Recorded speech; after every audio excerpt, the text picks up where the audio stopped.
నేను పాట పాడతానే. వంద దేవుళ్ళే కలిసొచ్చిన సుమ అక్కల ఎవరు లేరంట.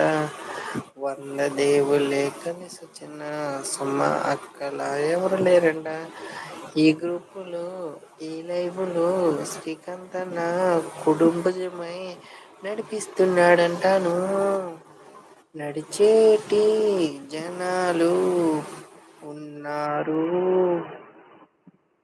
ఓకే అన్న, నీకోసం మంచిగా పడతాను అన్న పాట. వంద దేవుళ్ళే కలిసొచ్చిన సరే ఒక్కటే కలుపుతాను, అది కూడా సుమార్క కోసం కలుపుతాను. వంద దేవుళ్ళే కలిసొచ్చిన అసమ్మానిలాగా చూడలేదమ్మా. కోట్ల సంపదే అందించిన సుమ అక్క ప్రేమని చూడలేదమ్మా.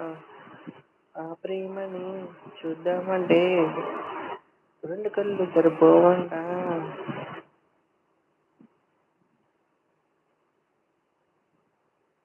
వంద దేవుళ్ళే కలిసొచ్చిన సుమ అక్క ప్రేమని ఎవరు చూడలేరంట. అంత ప్రేమని ఎక్కువ ఉందంట. ప్రేమని ఉన్నను చూడలేమంట.